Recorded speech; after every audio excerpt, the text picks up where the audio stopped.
I'm finished with you. Sarah rips CNN's Acosta a new one as he steps out of line. By that conservative girl politics U.S. News from AdWorldNews.com. White House Press Secretary Sarah Huckabee Sanders sparred with CNN's Jim Acosta this week over the issue of freedom of the press. When Acosta stepped out of line, President Donald Trump's no-nonsense spokeswoman promptly ripped him a new one. Reporters have repeatedly charged that the Trump administration suppresses the media. However, this could not be further from the truth. On the contrary, President Trump has allowed the media unprecedented access to the dealings of his administration. Despite this unfettered access, though, the press has repeatedly chosen to print fake news when they could have easily presented the cold, hard facts. The issue of press freedoms first arose during Wednesday's daily press briefing, thanks to a question from Voice of America White House correspondent Steve Herman. He told Sanders that the U.S. fell to 45th place in the World Press Freedom Index directly because of the president. He then wondered if she agreed that Trump has denigrated freedom of the press in the United States, according to Newsbusters. Sanders replied that the White House would reject that idea, that the president or this administration has halted freedom of the press because we're one of the most accessible administrations that we've seen in decades. She added that merely holding briefings to take questions without knowing them ahead of time is a pretty good example of freedom of the press, and I think it's ridiculous to say otherwise. Then about 5 minutes later, Jim Acosta got his chance to speak. Let's take a quick listen here.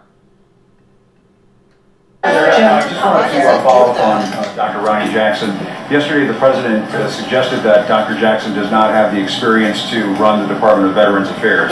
Is that a fair assessment? Experience? That's not what the president said. I think you're taking some of his words out of context, and based on your tweet today, I know you don't appreciate when people take your words out of context, so I'd appreciate if you not do that to the president. If he didn't think he had the experience, he wouldn't have nominated. He said that that had been one of the questions that people had posed about him. Obviously, the president thought... Jackson has all the experience necessary to run the department. Look, I think he has an incredibly strong background. He's a highly qualified, highly skilled individual, and if he didn't think he was capable of doing the job, he wouldn't have announced his nomination in the...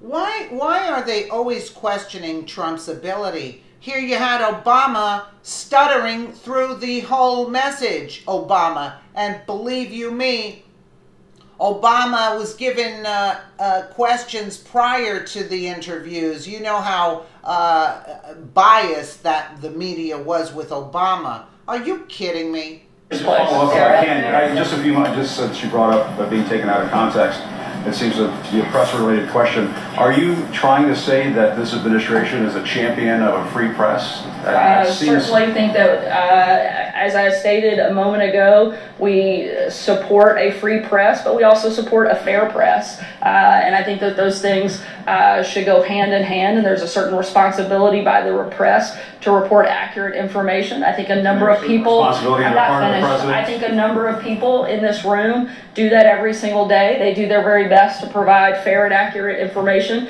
Certainly support that. That's one of the reasons I'm standing here taking your questions, and a lot of times taking your questions in a tone that's completely unnecessary, unneeded, and frankly doesn't help further the conversation or help the American people get any more information in a better way, which is your job and my job, and that's what I'm trying to do. I'm going to move on. David, go ahead. The president's tone towards the press obviously is not helpful at times, and I think that that's plain to see. A Navy Inspector General had problems with the way Jackson ran his medical office, which is only has...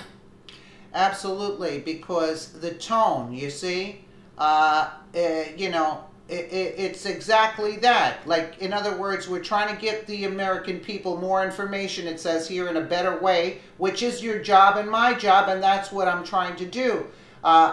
You know, and they are always bashing, you know, and the tone has to change because the vibes become tense, and that's basically the bottom line. She really gave it to them.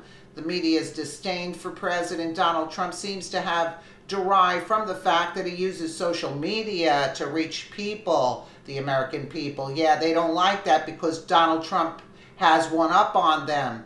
The president has taken to doing so in order to reach his base without the press adding their 2 cents, thereby distorting the truth. Indeed, reporters like Jim Acosta hate the fact that Trump tweets his perspective on a regular basis because nobody really cares about what Acosta and his cronies at CNN think. But they do care to hear what President Donald Trump thinks. Frankly, Acosta is lucky he still has a job. White House Press Secretary Sarah Huckabee Sanders should not have to put up with him and on a daily basis and have to put him in his place every damn day. Absolutely. I totally agree. Like, she always has to come in for a fight every day. Give me a break. Really. Let me know what you guys think in the comments below. And again, thank you so much for watching.